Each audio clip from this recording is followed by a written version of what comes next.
pengertian ruang lingkup ilmu hadis. Ruang lingkup ilmu hadis, pembahasan ilmu hadis ada dua, yaitu hadis diraya merupakan ilmu tentang kaidah-kaidah, dengannya diketahui keadaan sanad, matan. Objek kajian adalah lebih memfokuskan hakikat, syarat-syarat macam, hukum-hukum perawinya dan keadaan serta syarat-syarat perawinya.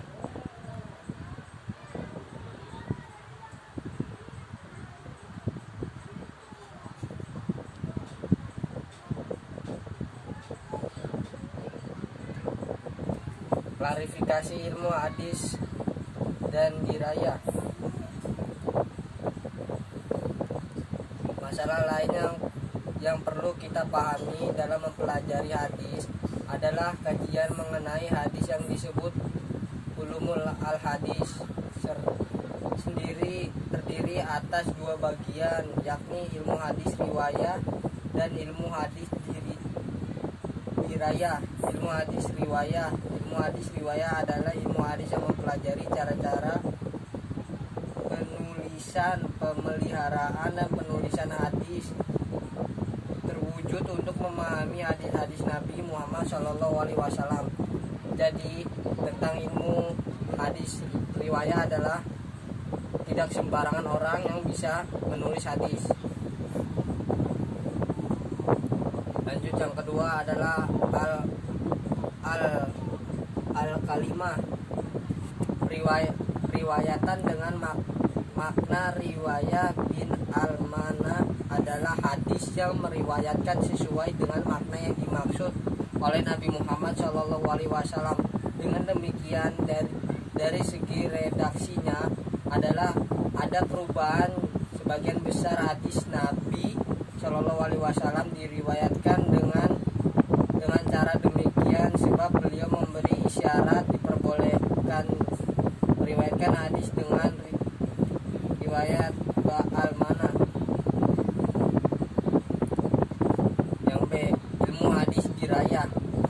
Ilmu hadis diraya adalah bagian dari ilmu hadis yang mempelajari kaidah-kaidah untuk mengetahui hal ikhwal, sanad, matan, cara menerima dan menyampaikan sifat-sifat rawi adalah dan lain-lain definisi sesuai dengan makna kata diraya yang secara bahasa berarti pengetahuan, pengenalan. Kegunaan ilmu ini tidak lain untuk mengetahui dan menetapkan diterimanya makbul dan ditolaknya mardudnya sesuai hadis. Ilmu hadis diraya ini memiliki beberapa cara yang berkaitan dengan sanad, rawi, dan hadis. Cabang-cabang penting yang berkaitan dengan sanad, matan, rawi.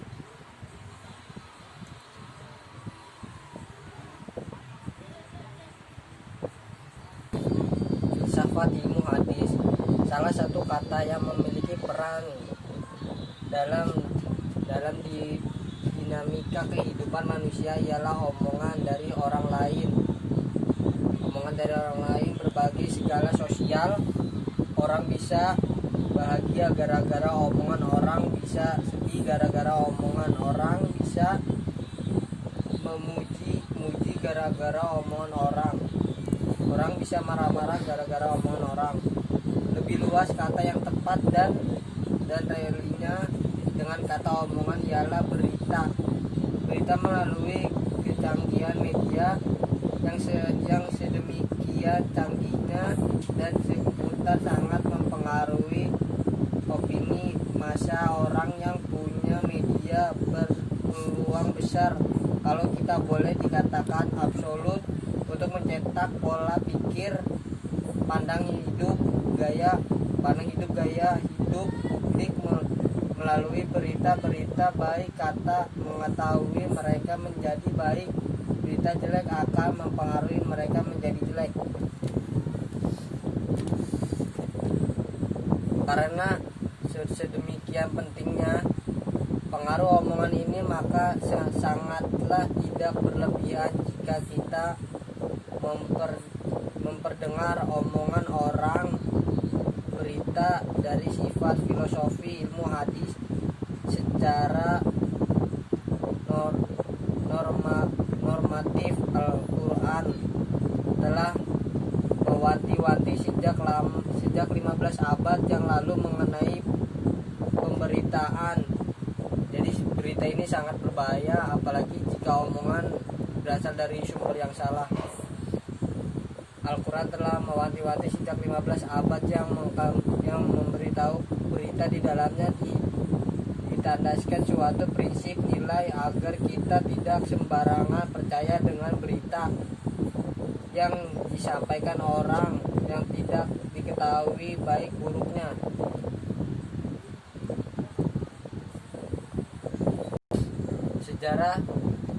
Sejarah periodisasi perkembangan ilmu hadis adalah salah satu cara mengenal masa lalu, di mana saja hadis dibuat pada masa zaman Rasulullah SAW dan mulai memperkembangkan pada masa kekhalifahan. Ada 4, yaitu periode ke-1. Periode ini dimulai sekitar pertengahan abad kedua Hijriah. Selama periode ini sejumlah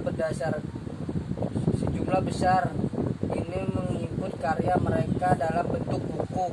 Beberapa pengimpun hadis pada periode ini adalah Muhammad bin Syihab Az-Zuhri. Ia dianggap sebagai ulama hadis terbesar di zamannya. Abdul Malik bin Juraiji, Muammar bin Rashid, Imam Syafan atau Imam Ahmad bin Salam. Yang ke periode ketiga dimulai pada abad kedua hingga akhir abad keempat, ketika hadis-hadis Nabi antara sahabat dan akwal upacara tabi'in dikategorikan, dipisahkan dan dibedakan. Selain itu, riwayat-riwayat yang mengampuni diterimanya diampuni secara terpisah, dan buku-buku dari periode kedua diperiksa kembali untuk diaktualisasi. Periode keempat, periode ini dimulai pada abad kelima hingga hari ini. Karya-karyanya yang dihasilkan dalam metode ini diantara lain penjelasan syariah, catatan kaki,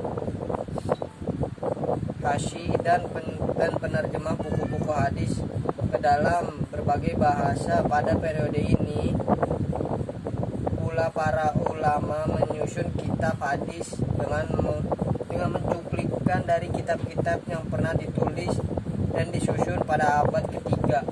Ulama hadis selanjutnya lalu menyusun atau memperjelas dari buku-buku penjelasan hadis di atas. Misalnya Muhammad Ismail wafat pada 1182 Hijriah, menulis kitab Subulus Salam, Bulughul Maram, penjelasan kitab karya Ibnu Hajar ini atau naturalisasi sangat yang menutupkan penjelasan dari kitabnya. Sekian penjelasan dari saya. Wassalamualaikum warahmatullahi wabarakatuh.